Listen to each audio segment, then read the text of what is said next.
Yemani webale kuyingira 224 nange mwebale kuyingira 224 baganda bange. Yes Yemani wekumye okwekuuma kikulu nnyo bw'otakuuma bulamu bw'oba olina ebirooto n'ebintu ebiddako olina okuuma obulamu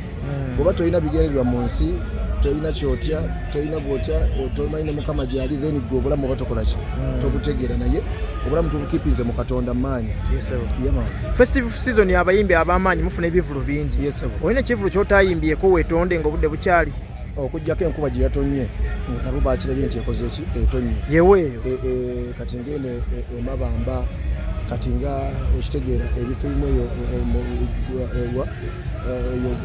oluguudo oludda Masaka eno Kiboga Kasange Samuel muganda wange ono yimbirako Alien Skin ki ekikugatta nnyo ne Alien Skin besides okubeera nti muyimbi kubanga Munnayuganda ate muyimbi wa ggwanga ate alina abawagizi. Alien Skin ayinza kyayigiriza abayimbi abamu bingi kuba buli muntu ajja n'ebintu ebyenjawulo okitegeera Alien Skin azze n'okwekkiririzaamu alina ekibuli ekyo ekibuli kyamaanyi nnyo mubulamu bw'ensi eno era omuntu nga tolina kabuli ensi ekola ki kusumbuwamu okitegeera kyobula abantu abalina akabuli nababa badda bba bubbi alina engeri gyaba sitole zibakwata nti omuntu oyo okitegeera yekkiririzaamu kintu ki ate nga byebintu ebimu birwanira obulamu oba obuwanguzi. ekivulu kya Alien Skin okyogerako ki sirina kyenkigambayo kubanga okitegeera akiggadde just owa event ebyo ebyuma byamudisappointi nze ebyuma ndowooza yali tasubira abantu bangi bwe batyo kusa abantu bangi nnyo abantu enkwacyo efuuse enkwacyo kifuuse kashikopo yaddala byebyo byenkugamba abayimbi abajja ne bajja n'ebintu ebyenjawulo Alien Skin apromotinze enkwacyo ekisaawe kijjudde abantu bali mu kweyagala abantu bali mu kulya kibala kyabwe kugamba obulamu buli mu kutambula abantu bangi okitegeera ng'era bw'okiraba era abategesi beebale naye omugundi ono wa event ono w'ebyuma ya disappointing show okitegeera ya sound teriiwo ate sound eriwo etaataagana kugamba ate abakulu b'enkwakyawo omu batabula obwongo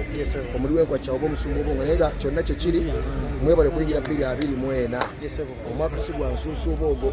tegulimu mu biki 223 webeegaanye mwana gubadde gw'abantu bateguzi baki naye 224 gwafenna gwakubanga tukungula kwata mateeka nakubeera waddala nobeera ngaoli waddala n'obulamu bwawe butambula n'otabuukabuuka. Yes man. 223 muyimbi kigwowo omuyimbi w'omwaka era ndowooza Alien Skin kubanga Alien Skin oyo lwakigamba bwe nti amaanyi galina gye gavudde nga okitegeera nga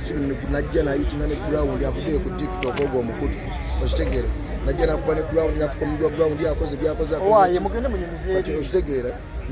naaba nga kugamba atambuliza bulungi ekintu mupya ate amaanyi ge maki mangi kati baba akoze n'ekivulu kikino so ebyo ebimu kubiraga nti no omwaka gubeere gwa Alien Skin naye ng'abasajja naye ng'ate omwaka abakazi bwe bakoze eki be bagwetisse be baguggadde according to me. Bakazi kibowa engule abakazi bonna ddala Shiba Kalungi alina ebintu byazanyaawo ebintu ebyazanye alina stage gyakuriyetinze ne ttiimu ye ne Cindy eyo bato ekyakutte wano mu East Africa okubuulira bonna ogenda weeyinge tetuwali kivulu bwe kiti okitegeera kati ate n'okulaba ne hits ezisinga okukuba zibadde zaki z'abakazi olaba nga kibadde serious so abakazi abakyala mwebale nnyo mwebale ddala era 224 ebintu bigenda kuba byanjawulo ebintu bigenda kuba byamaanyi kubanga abantu balaze eryanyi ate mukuba omwaka ogwo tegubadde mwangu ebyaddala gugendeddemu abantu ne bafa abawumalu bali ne bafa mu ngeri nga okitegeera nga tebikwatagana abantu abasirikale abantu abafudde abantu abali ku mazima babadde bafaafa okitegeera tegubadde mwangu gubaddemu ebintu ebyenjawulo bingi naye mukama atuyambye katuyingidde omwaka oguddako kitegeeza mukama alina byatwagaza tutuukirize kuba olina embeera gy'oyiseemuuko 223 yakunyigirizaamuuko of course embeera nyingi kati 223 mbadde njagala okuta albums music nesizita okitegeera olw'embeera y'engeri gyenjagala ozitaamu nga okitegeera ng'ebimu tebiri mu position ebirala bingi tufiiriddwamu abantu okitegeera abantu abakabi eri obulamu bwaffe so bingi ebibaddemu tegubadde nnyo mwaka guli agulipize weewaawo katonda ezo kusadi yange nti obulamu abumpadde okitegeera n'abaana bange nakinaati tulinamu era ab'omuwendo ate abatugenze yesebo tugambe nti gwe okuddingana ne manager Roger yali manager wo yemu kwa achievement gy'ofunye mu 223 ndowooza nze sibangakaawo nti oba waliwo embiranye nnyo ne Roger naye simanyi kale weeva okugamba nti obambiranye just kuba nti omuntu wali okola naye nemubaga temukyakola mwenna ne wabaawo endowooza eyo embeera ne bagamba oli akulwanisa akola ki naye okubongako nga bw'omanyi ensi bwetambula kati nga ffe abasajja bakkiririza mu reality mu byaddala bataagala ntalo nakuddamu ebyo nga tulina okuba nga tukwatagana buladi okuba nga tukola kitutuukiriza ekintu kino kyetwafuna. Bafana bayimbi bano bategeka Africana, Serena, Lugogo, oli musajja wa maanyi Abannayuganda bakwagala. Ebyo ebifula kitutwalamu ko 2024. Nsabira kituukirire kubanga ekindeetera okubanga n'ebimu tobiraba nga bwe nti kukola kintu nga bw'okyagala butaddamu kye wakolako. Ekitegeera kyekindeetera okubanga nga gu blood bonoga nti bye bibayirayo ku bintu ebimu omwaka ng'oguwedde oluusi bye mbadde njagala kubanga ovuddeko ku kanivu gye twatandika kubanga n'omwaka guno ogujja egenda kubeerawo tugenda twakyusiza mukyusa system dates naye ebimu weebiri kati waliwo tulina ebintu twagala okukola ebintu ebyenjawulo ebimu nebitakola ki ne bitabaawo ekitegeera embeera y'amajja music waffe bikiso embeera bwetyo katusobola katuna mu 2024 bikole kibeerewo tulina ebintu byetwagala okukola era bannayuganda mbasaba bakyali bange mutukkirize obwazza omwo tebukendera bweyongere katonda tukkirize bitaffe